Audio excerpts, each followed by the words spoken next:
그래요. 오늘 이번 시간에는 링킹에 대해서 배울 거예요. 그래요. 수업 시간에 앞부분을 조금 설명을 했는데, 우리 C 프로그래밍 같은 경우에는 이렇게 분리되어 있는 소스 파일로 코딩을 하고, 그리고 이 소스 파일 하나 안에서 모두 다 함수를 정의하는 것들이 아니라 다른 파일에 정의되어 있는 함수들을 이렇게 호출할 수 있는 이런 구조로 우리가 프로그래밍을 따죠. 그래서 실제로 컴파일을 할 때도 각자 이렇게 컴파일을 하고 각자 소스 코드들이 .o라는 오브젝트 파일로 세퍼레이트하게 이렇게 컴파일이 돼서 나오면 그것들이 호출을 하고자 하는 함수 이름이 실제로 어느 위치에 있는지 연결을 시켜주는 것이 바로 링크라고 했어요.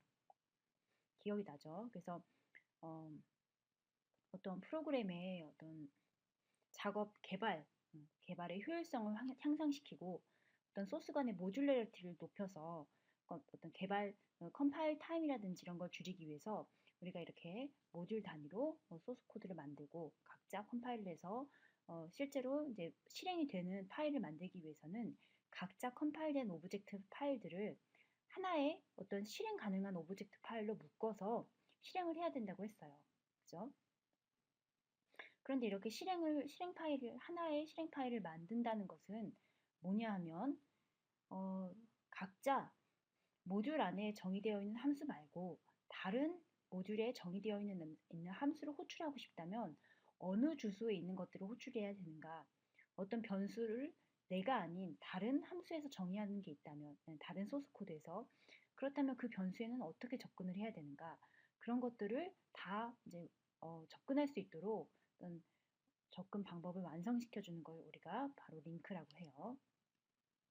그래서 링커라는 것은 어떤 프로그램들이 작은 소스 파일들 여러 개로 구성이 되어 있을 때 어떤 그런 것들을 연결시켜주기 위해서 사용하는 거죠. 그리고 어떤 일반적으로 사용한 함수들, 즉 모든 프로그래머들이 각자 자기가 사용할 것들을 모두 짜야 되는 거가 아니라 어떤 스탠다드 C 라이브러리라든지 어떤 수학적인 함수라는 거는 누군가 먼저 짜놓고 우리는 나중에 그걸 호출만 하면 되죠. 그런다고 한다면 우리는 그걸 호출할 수 있는 정보만 알면 돼요. 그거를 바로 링커가 해주는 거예요. 즉, 내가 printf라는 함수를 호출했다. 그러면 내 실행 파일 안에 어느 부분에 그 printf라는 함수가 적혀 있는지 그 주소를 printf라는 심볼과 그 주소 값을 연결시켜 주는 거를 링커라고 해요. 그래서 이런 식으로 프로그램을 하나의 어떤 덩어리로 짜는 게 아니라 각각의 모듈로 짜 놓으면 링크만 통해서 우리가 음, 프로그램을 실행할 수 있죠. 그래서 모듈러리티가 좋아져요. 그리고 그렇게 하다 보니까 컴파일도 따로 할 수 있고 또 라이브러리 같은 함수는 어떤 여러 개의 모듈에서 같이 사용을 한다고 하더라도 실제 마지막에 실행 파일 하나 만들 때 한 카피만 그 실행 파일에 넣어주면 되기 때문에 어그리게이트라는 것은 합쳐진다는 뜻이죠. 그래서 또 커먼한 그런 펑션들은 싱글 파일 하나에 그 파일 하나에 한 번만 이렇게 들어가면 되기 때문에 굉장히 스페이스가 절약이 된다는 장점이 있어요. 또 우리 실제로 라이브러리 함수 중에는 실행 파일 안에 포함이 되는 스태틱 라이브러리라는 것도 있고 실제로는 어떤 익스큐터블 파일에 아예 포함이 되지 않고 실행 도중에 메모리에 올라와 있는 라이브러리를 접근해서 사용을 하기도 해요. 이거는 왜 그러냐면 실제로 라이브러리라고 하는 거는 공유가 되는 함수죠. 공유가 되는 건 내 프로그램만 쓰는 게 아니라 여러 가지 다른 프로그램들도 그 함수들이 필요할 수 있어요. 예를 들면 웹브라우저도 있고 뭐 파워포인트라는 프로그램 두 개가 있는데 그 두 개의 프로그램들은 예를 들어서 뭐 사용자의 인증이 두 개 다 이제 사용자 인증을 하는 작업을 두 개 다 필요하다.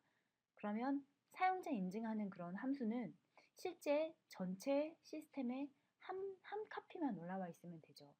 그리고 그 파워포인트라는 실행 파일에는 그 내용이 없더라도 실행 중에 시스템에 올라와 있는 그 다이나믹 라이브러리, 즉 사용자 인증하는 그 라이브러리 함수를 통해서 내가 하고자 하는 일을 할 수 있어요.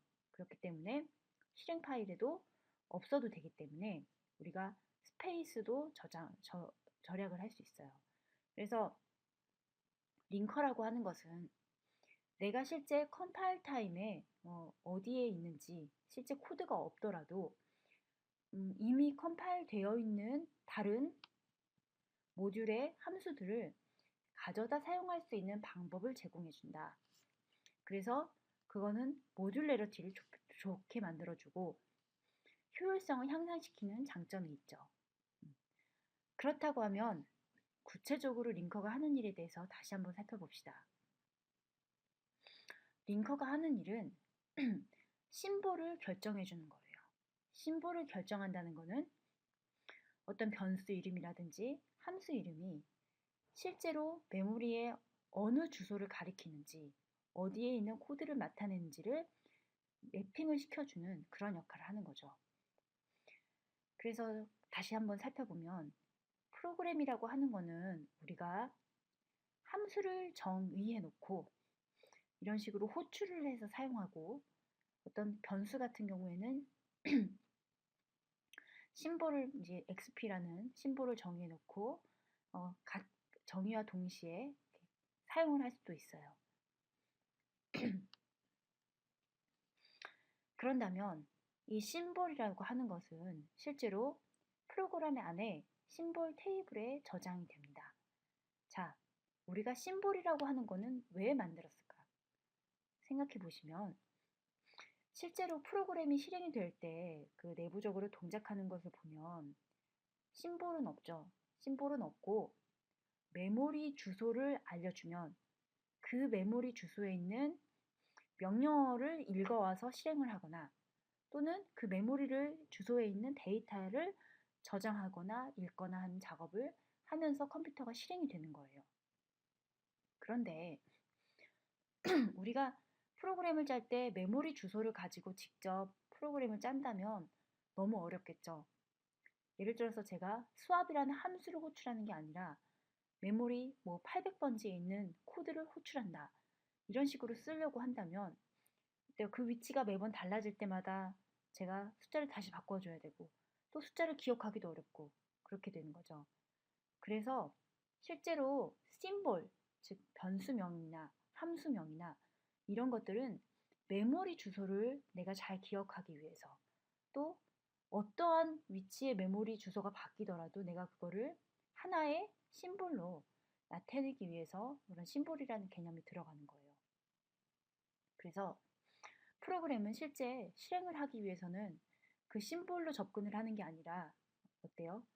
메모리 주소를 가지고 뭔가를 작업을 해야 되죠, 내부적으로는. 그래서 해당 심볼이 지금 메모리의 어느 위치에 있는가를 나타내주는 심볼 테이블이 반드시 있어야 됩니다. 그래서 심볼 테이블이라고 하는 것은 실제로 어떤 스트럭트의 어레이고, 각각의 어레이는 어떤 심볼의 이름과 그 심볼의 사이즈, 예를 들면 인티저라는 변수면 4바이트, 함수면 함수의 코드의 양, 그런 식이 되겠죠. 그 다음에 그 심볼의 로케이션, 이게 되게 중요하죠.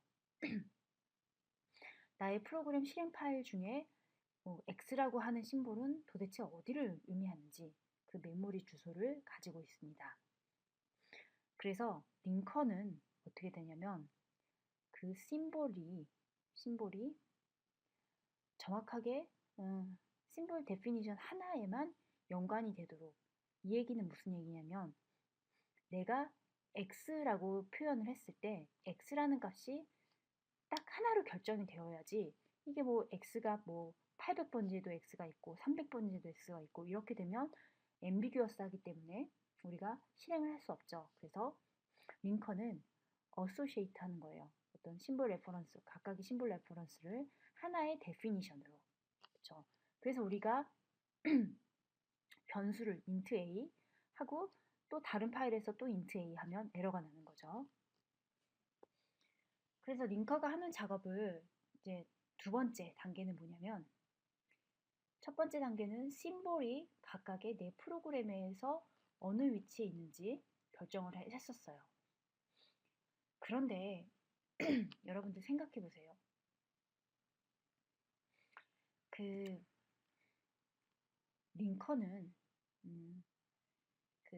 이제 심볼을 결정을 해야 되는데 우리가 각각 소스 코드를 컴파일을 한다고 한다면 내가 컴파일을 하는 시점에 모든 심볼에 대한 주소를 결정할 수 있어요? 결정할 수가 없죠. 왜냐하면 어떤 메인.c라는 이런 소스 코드에는 수압이라는 것을 레퍼런스만, 즉 사용만 하지, 콜만 하지, 실제 수압 함수는 이 수압.c라는 파일에 있죠. 그러면 제가 main.c를 컴파일해서 main.5를 만들어 놓고 수압.c를 컴파일해서 수압.5를 만들어 놓으면 실제 이 시점에서는 메인 함수가 호출을 하는 수압의 주소를 알 수가 없어요. 언제 알 수 있어요? 내가 이것들을 합쳐서 하나의 실행 파일로 만들 때. 그죠? 그래서 링컨은 그런 식의 심볼 레졸루션을 하면서 동시에 어떤 일을 하느냐면 각각 컴파일이 된 오브젝트 파일들을 하나의 실행 파일로 만들기 위해서 그 오브젝트 파일들을 합치는 역할을 합니다. 합친다는 것은 뭐냐면 머지한다는 것은 실제 각각이 컴파일이 되면 프로그램의 실행 이미지가 하나씩 생성이 된다고 생각하면 돼요. 단 그 실행 이미지는 불완전한 거겠죠. 자, 우리 프로그램의 실행 이미지는 크게 몇 가지 섹션으로 구성이 되어 있다고 얘기를 했죠. 뭐 조금은 더 복잡하지만 통상 코드 데이터 스택으로 구성이 되어 있다고 얘기를 해요. 프로그램의 실행 이미지라고 하는 건 프로그램이 실제 스토리지에 저장이 되어 있다가 사용자가 두 번 클릭을 하거나 어떤 커맨드 창에 명령어를 내려서 프로그램이 실행이 되면 그 프로그램의 실행 이미지는 메인 메모리로 올라오게 돼요. 그럼 메인 메모리에서 뭔가 데이터를 가지고 작업을 하게 되겠죠.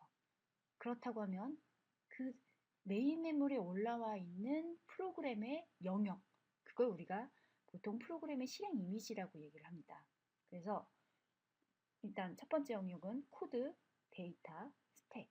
코드는 이 프로그램이 실제 코드가 들어있는 거겠죠. 데이터에는 무엇이 있느냐? 어떤 초기화된 변수라든지 전역 변수라든지 이런 그런 정보가 들어있어요.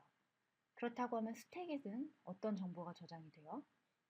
이 프로그램이 실행하면서 필요한 그런 정보들이 스택에 저장이 됩니다. 자, 그럼 여기서 문제 하나.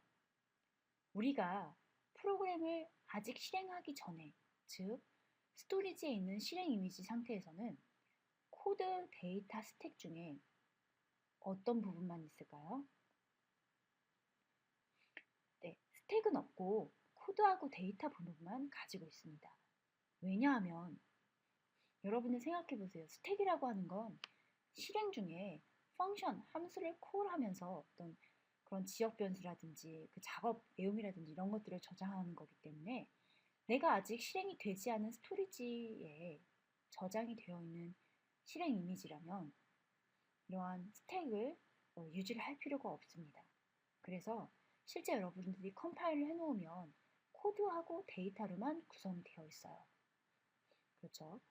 그러면 각각 컴파일을 하면 각각 .5 파일은, 즉 오브젝트 .5로 끝나는 오브젝트 파일들은 각각 자신만의 코드와 데이터를 가지고 있어요.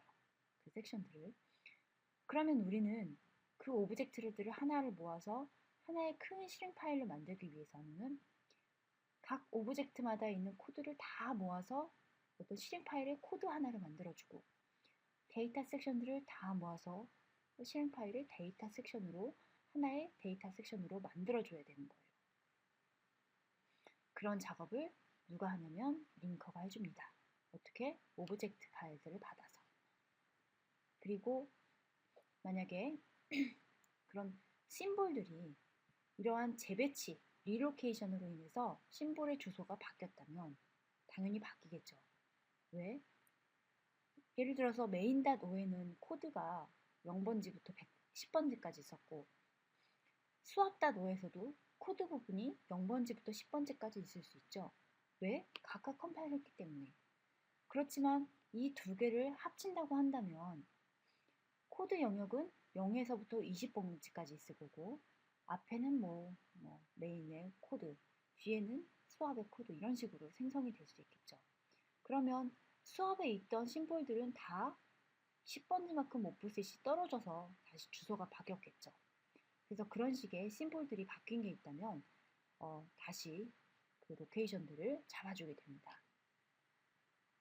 그래서 실제 이제 익스큐터블 한 파일에서 절대적인 파이널 메모리 로케이션을 결정해 주게 되는 거예요.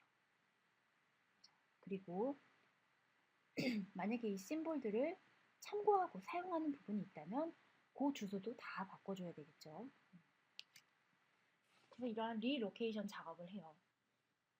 자, 그러면 우리가 링커가 작업을 하기 전에 링커한테 던져지는 오브젝트 파일이 도대체 어떤 종류가 있는지 한번 살펴봅시다. 우리가 이런 오브젝트 파일을 각각 모듈이라고도 얘기를 하고 크게 세 가지 종류가 있어요. 첫 번째는 Relocatable Object 파일이에요. 이건 뭐냐면 실행이 안 돼요. 이거 자체로는 그죠? 레졸루션이 심볼들이 다 완성이 되지 않았고 실행은 안 되지만 결국에 재배치를 통해서 어떤 실행 파일에 합쳐질 수 있는 그런 형태예요. 그래서 우리 아까 main.c와 수업.c를 각각 컴파일하면 나오는 이 main.5와 수업.5가 바로 리로케이터블한 오브젝트 파일들이 됩니다. 그래서 코드와 데이터 섹션을 가지고 있고 이거는 다른 리로케이터블 오브젝트 파일들과 컴바인이 될 수 있는 형태로 그런 섹션들을 가지고 있습니다. 어떻게 하기 위해서 어떤 하나의 실행 파일을 이제 형성할 수 있게 이렇게 합쳐질 수 있는 파일이다.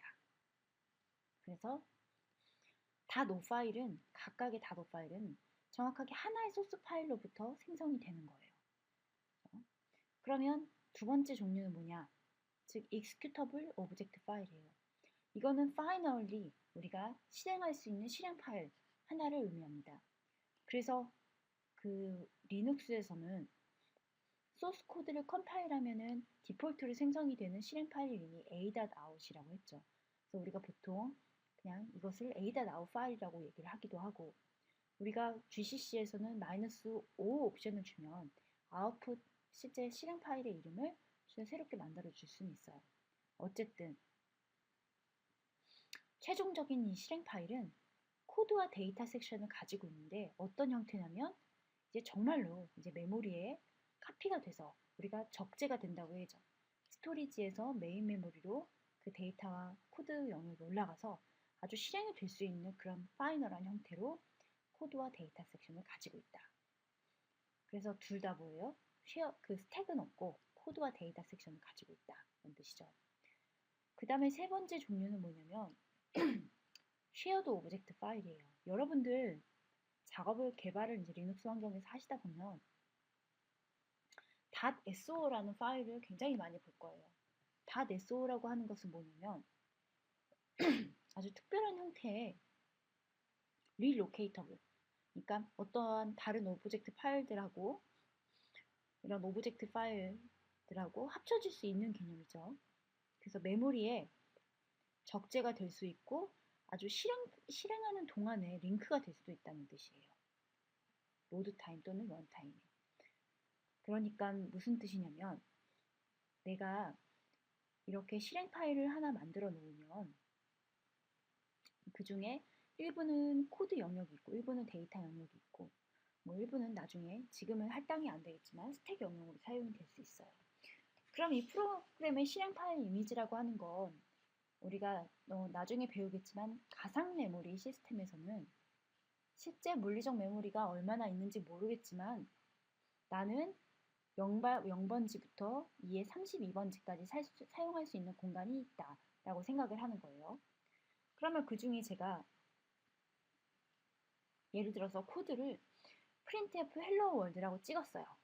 그러면 그 코드는 뭐 0번지부터 2의 32승이면 4GB란 말이죠. 4GB에서 얼마나 차지를 할 것 같아요? 굉장히 뭐 몇 바이트 차지 안 하겠죠. 뭐 우리가 정말 선심을 쓴다고 해서 100kB라고 하더라도 4GB면 100KB 빼봐야 뭐 300, 아니 3.9GB 이상이 남는 거잖아요. 그럼 그 남는 영역 중에 일부를 내가 쉐어드 라이브러리 함수가 올라올 수 있도록 뭔가 조치를 취할 수 있어요. 예를 들면 내가 printf hello world라고 했는데 요 코드는 기껏 해봐야 한 줄, 두 줄 이렇게 나옵니다. 그럼 실제 작업을 해야 되는 건 printf라는 함수죠. printf라는 함수는 그럼 지금 내가 뭐 한 줄, 두 줄이면 한 1바이트부터 10바이트까지 썼다. 그럼 너는 printf 함수는 10바이트부터 공간을 뭐 한 내가 20바이트 정도 잡아줄게. 이러면 만약에 printf가 shared 오브젝트 파일이라면 이게 실제 실행 파일에 포함이 안 되어 있지만 이게 실행이 돼서 메모리에 적재될 때 싹 코드가 들어갈 수도 있고 아니면 메모리 어딘가에 영역이 올라와 있다면 내 주소에는 20에서 뭐 10에서 20바이트 요 주소를 매핑을 해서 나는 내 주소로 접근을 하지만 실제로 쉐어드 오브젝트 파일이 호출되도록 그런 식으로 동작을 할 수도 있어요. 그래서 우리가 이런 것들을 윈도우즈에서는 DLL, 보통 다이나믹 링크 라이브러리라고 얘기를 하죠. 그러니까 본인의 어떤 실행 파일 형태에는 포함되어 있지 않지만 내가 링크를 해서 사용할 수 있는 그런 형태의 파일들을 shared 오브젝트 파일이라고 얘기를 합니다. 그래서 다시 한번 정리하면 세 가지 종류는 relocatable 오브젝트, 그다음에 실행 파일 executable 오브젝트, 그다음에 실행 시간에 참고할 수 있는 shared 오브젝트 파일들이 이제 있는 거예요. 자, 그럼 이제 다음으로 배울 거는 리눅스에서 실제 프로그램을 내가 실행해서 만들어 놓은 그 오브젝트 파일이 어떠한 포맷으로 구성이 되어 있는지를 살펴볼 거예요. 여러분들 학생 중에 저한테 그런 얘기를 하는 학생이 있는데 리눅스에서 실행이 되는 실행 프로그램들이 윈도우즈에서는 잘 실행이 안 되니까 그것들을 실행할 수 있도록 뭔가 해보고 싶다 이런 제안을 했던 학생이 있는데 생각을 해보면 여러분들 실행 파일이 어떤 리눅스에서 사용하는 그 포맷하고 윈도우즈에서 사용하는 포맷이 다른 거예요. 그래서 제가 두 번 클릭을 하거나 또는 커맨드 창에 프로그램 이름을 쳐서 실행을 시키면 이 프로그램의 위치를 찾아서 각 그 실행 이미지를 해석을 해서 내가 메모리에 적재적소에 올려주고 프로그램이 실행이 될 수 있도록 도와주는 그 로더라는 녀석이 있는데 그 로더가 해석을 못하는 거예요. 즉 윈도우즈에 있는 실행 파일을 리눅스에 가져와 봐야 포맷이 안 맞기 때문에 실행이 안 돼요. 그래서 만약에 그런 이렇게 실행을 해주고 싶다면 물론 이것만 해서는 안 되겠지만 실행 파일 포맷을 맞춰주는 변환해주는 그런 작업도 필요할 거예요. 어쨌든 그래서 우리 리눅스, 유닉스 어떤 이런 계열에서 사용하고 있는 실행 파일의 형태는 대표적으로 ELF라는 형태가 있습니다. 이거는 방금 배웠던 오브젝트 파일들의 어떤 스탠다드한 표준 바이너리 이진 포맷이라는 거죠. 바이너리 숫자로 구성된. 그래서 오리지널이 그 AT&T 옛날에 아마 벨랩이라고 하는 그 연구소에서 유닉스를 개발했을 때 그때부터 이제 제안이 되었던 거고 지금 나중에는 이제 리눅스나 뭐 BSD 기반의 유닉스의 어떤 그런 번영들에 그래서 다 사용을 하고 있어요. 그래서 ELF라고 하는 거는 실제로 그 틀을 이 파일의 포맷은 하나인데 이 포맷을 가지고 방금 배웠던 세 가지의 오브젝트 형태를 모두 표현할 수 있습니다. 그래서 이 ELF 파일을 읽어보면 지금 이 ELF 파일이 relocatable 오브젝트인지 아니면 executable한 파일인지 아니면 shared 오브젝트인지 다 파악할 수 있도록 정보가 있다는 거죠. 그래서 우리 ELF 오브젝트 파일의 포맷을 한번 봅시다. 자, 우리가 아는 것과 일단 연관을 시켜본다면 우리 프로그램의 이미지는 코드, 데이터, 스택으로 구성이 되어 있는데 스택은 실제 스토리지에 저장이 되어 있을 때는 갖고 있을 필요가 없기 때문에 코드, 데이터로만 구성이 되어 있다고 했어요. 그래서 실제로 ELF에는 여기 보시면 .txt 섹션과 .ro 데이터 섹션이 실제 코드 영역에 해당하는 거예요. 그리고 .데이터와 .bss 섹션이 데이터 영역에 해당하는 것입니다. 그럼 나머지들은 뭐냐? 나머지들은 부가 정보예요.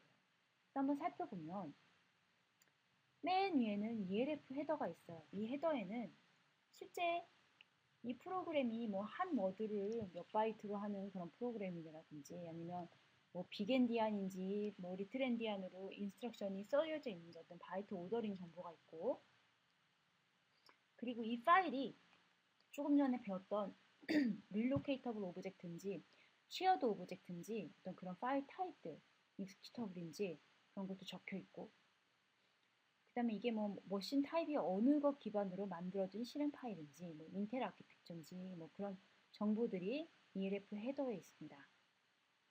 그 다음에 세그멘트 헤더 테이블이라는 게 있어요. 이건 뭐냐면 우리 이런 코드 데이터 스택 영역을 섹션이라고도 하지만 실제로 세그먼트라는 용어를 사용하기도 해요. 다 동일하다고 생각을 하면 됩니다. 그래서 각각이 몇 개의 섹션으로 구성이 되어 있고 사이즈는 얼마고 이런 것들에 대한 정보가 적혀 있습니다. 그 다음에 이제 본격적으로 프로그램의 코드 영역, 점 텍스트라고 하는 것이 코드 영역이에요.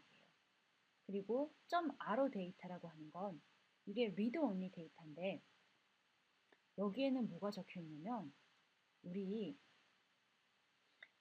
인텔 아키텍처 인스트럭션 셋 그 어셈블리 언어 배울 때 스위치문에서 점프 테이블 같은 거 만든다고 했었죠. 어떤 경우가 들어왔을 때 뭐 레이블을 두고 그 레이블이 가야 될 주소들을 이렇게 적어놓는 즉 코드에서 뭔가 참고를 해야 되는데 실제 코드에 누가 짜놓은 건 아니고 뭔가 필요해서 추가적으로 생성된 그런 정보들이 같이 들어가 있는 부분이 바로 .ro 데이터 영역이에요. 대표적으로 점프 테이블 같은 게 있는 거고 그 다음에 이제 .데이터 섹션이 있어요. 이 .데이터 섹션에는 어떤 것들이 저장이 되냐면 이니셜라이즈 된 글로벌 베리어블이 있습니다. 자, 여러분들 우리 글로벌 베리어블하고 로컬 베리어블의 차이를 알고 있죠. 로컬 베리어블이라고 하는 건 사용하는 범위가 함수 내부에서만 사용이 돼요. 그러면 그 변수는 해당 함수가 호출될 때만 필요해요. 그래서 전체 프로그램의 코드나 데이터에 쓰여질 필요 없이 나중에 실행이 될 때 스택 영역에 생성을 해주면 되는 거예요. 그런데 글로벌 베리어블은 함수가 모두 사용할 수 있죠. 예를 들면 A라는 함수가 있고 B라는 함수가 있고 C라는 함수가 있으면 그 각각의 함수들이 다 글로벌 베리어블에 접근할 수 있어야 돼요. 그러면 글로벌 베리어블은 스택에 저장을 해서는 해당 함수가 종료하면 사라지는 영역이기 때문에 값이 남아있지 않아요. 그래서 스택과 상관없이 늘 존재하는 별도의 다른 영역이 필요합니다. 그래서 있는 게 .데이터 섹션이라는 거예요. 자, 그래서 이 .데이터 섹션에는 일단 글로벌 베리어블인데 초기화된, 즉 값을 내가 저장해놔야 되는 그런 베리어블들이 있습니다. 반면에 .bss 섹션이라는 것도 사실 이 영역 두 개를 다 데이터 섹션이라고 얘기를 하는데 이 bss 섹션은 뭐냐면 글로벌 베리어블이긴 한데 초기화된 값이 없어요. 그래서 실제로는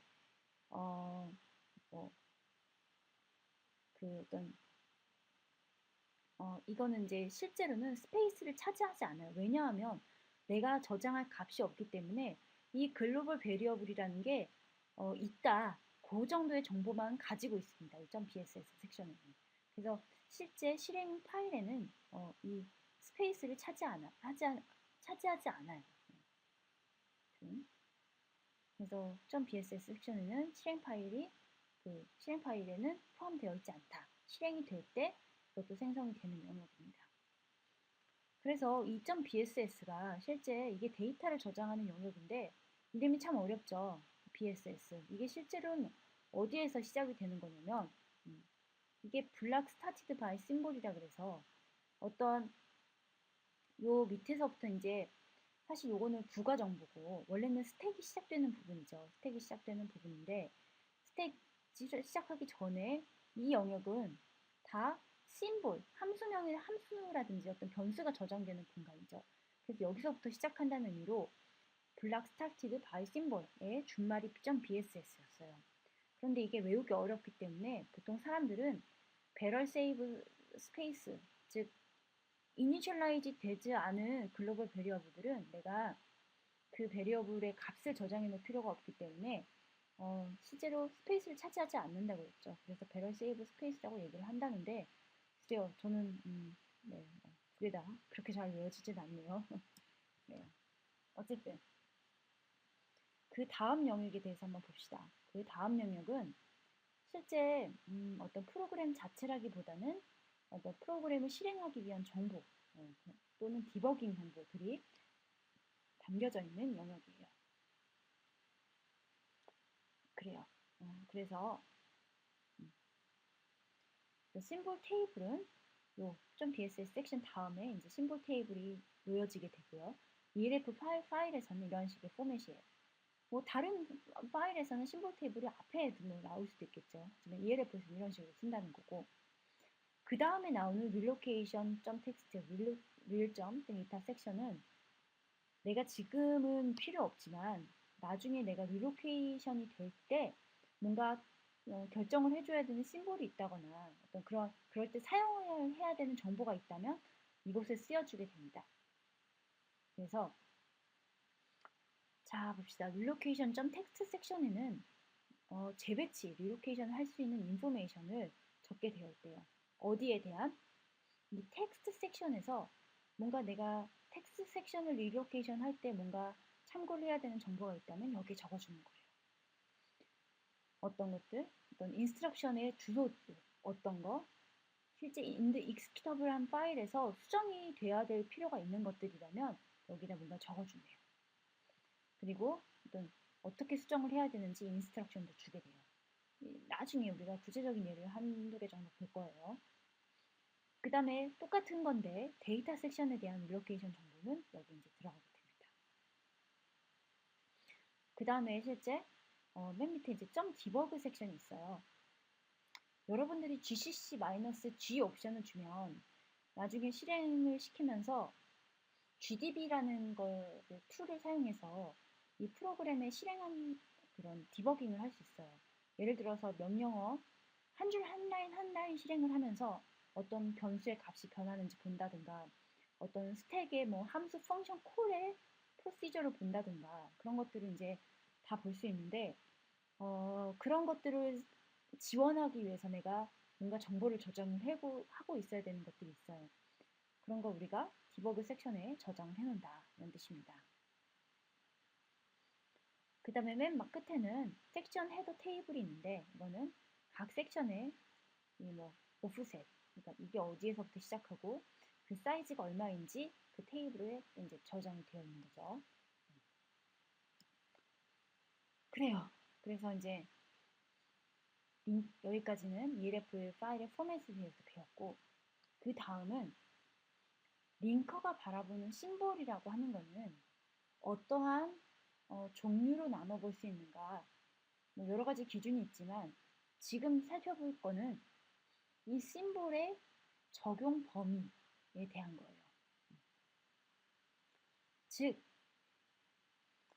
글로벌 심볼이라고 하는 건 예를 들면 어떤 모듈 M, 즉 우리 소스 코드 하나를 컴파일을 하면 .o 파일이 나오고 그게 보통은 모듈 M이라고 많이 한다고 했죠. 그래서 모듈 M에서 정의가 된 심볼이 있는데 그거는 다른 모듈들에서도 사용이 될 수 있다 라고 한다면 그거를 어떻게 얘기를 하냐면 non static하다.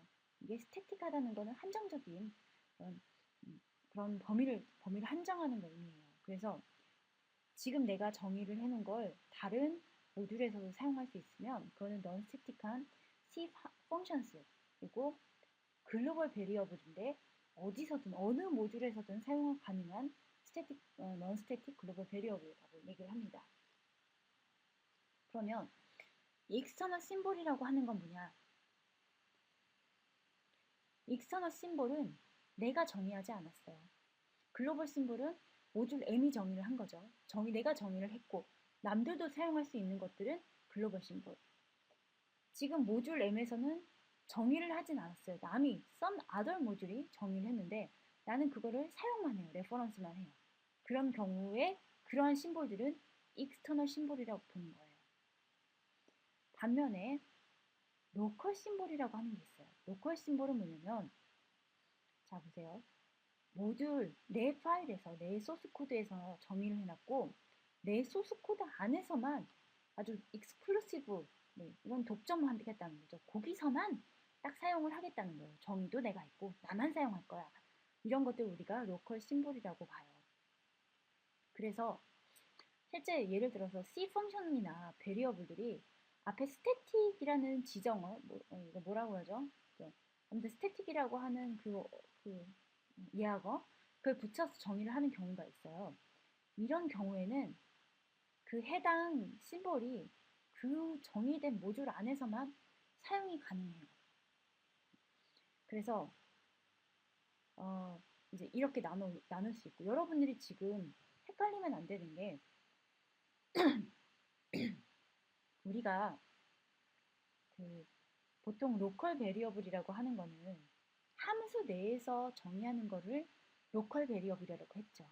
그렇지만 지금 링커 입장에서는 그러한 로컬 베리어블들은 내가 뭘 결정해줘야 될 일이 아니기 때문에 그거는 자기가 링커가 신경 쓰는 로컬 심볼하고는 전혀 다른 개념이에요. 링커가 보는 심볼들은 다 어떤 함수 안의 정의가 아니라 함수 바깥에 글로벌 베리어블 중에 어떤 게 글로벌 심볼이고 어떤 게 익스터널 심볼이고 어떤 게 로컬 심볼인지를 결정하는 거예요. 그래서 예를 들면 우리 링커 입장에서 보는 겁니다. 이렇게 내가 정의를 했고 아무것도 없는 경우에는 그냥 바이 디폴트로 누구든지 다 사용 가능한 거예요.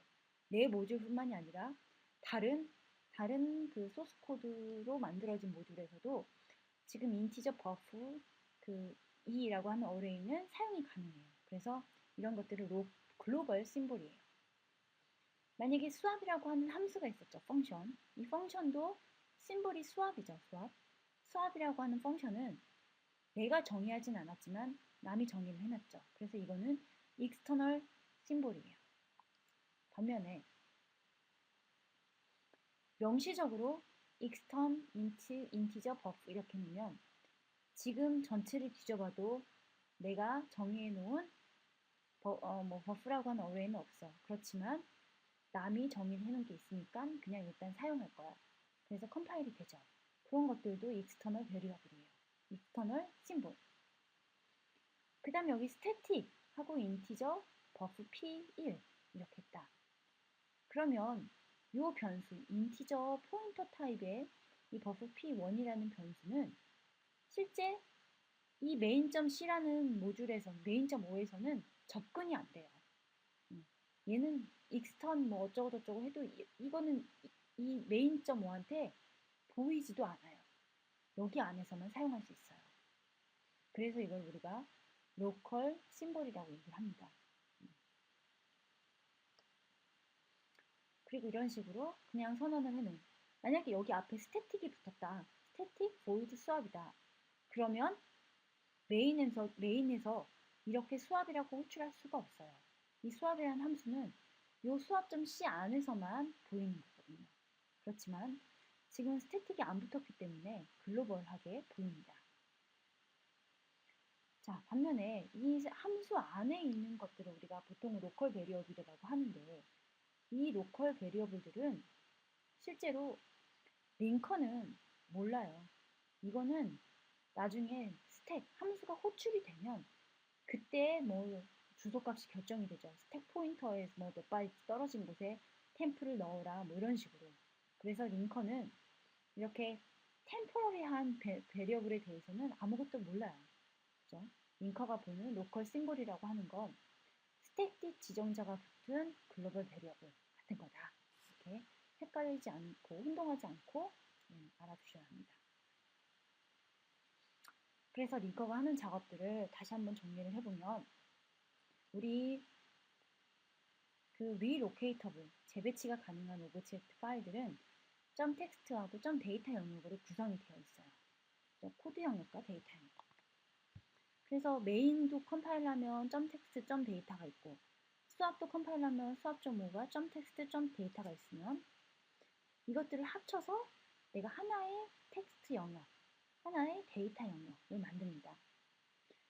그래서 뭔가 뭐 더 들어갈 게 있다면 필요한 게 있다면 이제 넣어줄 거고 그 다음에 어떤 시스템에서 프로그램을 실행하기 위해서 뭔가 더 필요한 정보들이 있다면 여기 또 데이터를 적을 거고 실제 네. 제가 여기 이거를 설명을 안 했는데 이 코드는 실제 어떤 내가 짜지 않았지만 어떤 라이브러리 함수라든지 아니면 다른 커널에서 같이 도와줘야 되는 코드들이 있다면 이런 것들이 같이 실행 파일에 이제 포함이 되겠죠. 그래서 각각의 오브젝트의 코드를 모아서 하나로 데이터를 모아서 하나로 그리고 어때요? .bss라고 하는 건 실제 이때는 없지만 링크를 할 때 만들어주게 되어 있는 거예요. 이거는 종류에 따라서 다르기 때문에 어쨌든 그래서 .bss는 초기화 값이 없는 그런 데이터들을 저장할 때 executable 오브젝트 파일에 이제 만들어주게 되게 되어 있습니다. 그래서 우리 이거는 이제 그 참고 삼아 볼 건데 리로케이션을 한다는 거에 인포메이션이 뭐냐? 즉 우리가 메인이라는 함수에서 수압이라는 함수를 불렀어요. 이 부분이 아마 이 부분이에요. 그래서 콜을 하는데 지금 12번지를 뭐 콜해라 이런 식으로 되어 있죠. 자, 우리가 main.c를 단독으로 컴파일을 한다면 이 프로그램은 항상 0번지부터 시작을 하는 거예요. 그래서 0번지부터 내가 코드가 이렇게 쭉 적혀 있는데 12번지를 콜하라고 여기서 이제 써 있어요. 그럼 여기에 뭐 15번째 바이트에 뭐 값이 적혀 있는데 실제로 12번지에 이러한 정보가 써 있어요. 뭐라고 써 있냐면 수압이라고 하는 심볼을 말하는 거야. 12번지에 있는 거는. 근데 이 수압이라고 하는 심볼의 주소를 적어야 되는데 너는 주소를 적을 때 PC, 즉 프로그램 카운터의 어떤 렐러티브한 어드레스로 32비트의 그런 PC 카운트의 렐러티브한 어드레스로 나타내줘 라는 정보예요. 그래서 실제 뒤로 가서 이 익스큐터블 실행 파일을 이제 다 만들었을 때 릴로케이션이 끝나고 나면 이 정보가 어떻게 적용이 되냐면 자 보세요. 메인 함수가 원래는 0번지였는데 실제 내가 정말 실행 가능한 형태로 만들어 놓으면 0번지는 다른 애들이 쓰고 있어요. 그래서 메인 함수는 0804 8380번지부터 이제 시작이 돼요. 그래서 여기서부터 이제 0번지가 이쪽으로 옮겨와서 자리를 잡았죠. 그러면 이 부분은 어떻게 바뀌느냐. 여기에서는 원래 수압 함수를 호출을 했어야 됐어요. 그런데 이 시점에서는 이 주소가 뭔지 전혀 몰랐기 때문에 뭐 이게 의미가 있는지 없는지 모르겠지만 뭐 의미가 없는 그런 값이 적혀 있겠죠. 그런데 이게 실제로는 뭐 디테일한데 이게 수압 아마 릴로케이션 정보를 이제 적어줘야 되는 거랑 관련이 있는 그런 내용일 거예요. 그래서 어쨌든 그 릴로케이션 정보를 링커가 보고 그 12번지에다가 12번지에 그 메인에서부터 12번지 떨어진 그곳에다가 실제 수압 함수의 그 주소를 적어줘야 돼요. 주소를 적어줘야 되는데 지금 제가 이제 여기다 적었는데 보시면 메인 함수는 08048380 번지에서 시작하고 수압 함수는 080483B0 번지로 자리를 잡은 거죠. 그럼 수압 함수의 시작 주소는 요게 되는 거예요. 그럼 우리가 콜하고 수압을 했으면 그 주소를 적어줘야 되는데 이 주소를 바로 적는 것이 아니라 어떻게 하랬어요? 지금 현재 PC 값에서 상대 주소로 내가 적으라고 정보를 줬죠. 이 정보를 보고 지금 현재의 PC, 즉 콜을 하는 시점에 프로그램 카운터는 내가 이거를 보고 있을 때는 4바이트가 증가돼서 요거를 가리키고 있거든요. 네, 여기서는 지금 인스트럭션이 5바이트이기 때문에 5가 증가가 돼서 뭐 396번을 가리키고 있어요. 그러면 396번지에서 실제 수압 주소가 얼마만큼 떨어졌는지 상대적인 오프셋을 구하면 0x1a가 됩니다. 그래서 그걸 여기다가 이렇게 적어주라. 뭐 그런 뜻입니다. 그래서 여러분들은 이렇게까지 자세하게는 몰라도 되지만 이해하는 데 도움이 돼서 설명을 했어요. 그래서 어떤 식으로 정말 구체적으로 릴레이케이션이 됐냐. 메인 함수의 주소가 이렇게 바뀌고 수압 함수의 주소가 이제 정말로 나오면 그 주소를 내가 실제 수압을 함수를 콜하는 부분에 적는데 어떻게 적어야 되는지 이런 정보들이 점, 렐 점, 데이터, 텍스트 뭐 이런 영역에 적혀져 있다. 그런 뜻입니다. 그래서 여기까지 여러분들이 공부를 하시면 되겠습니다. 감사합니다.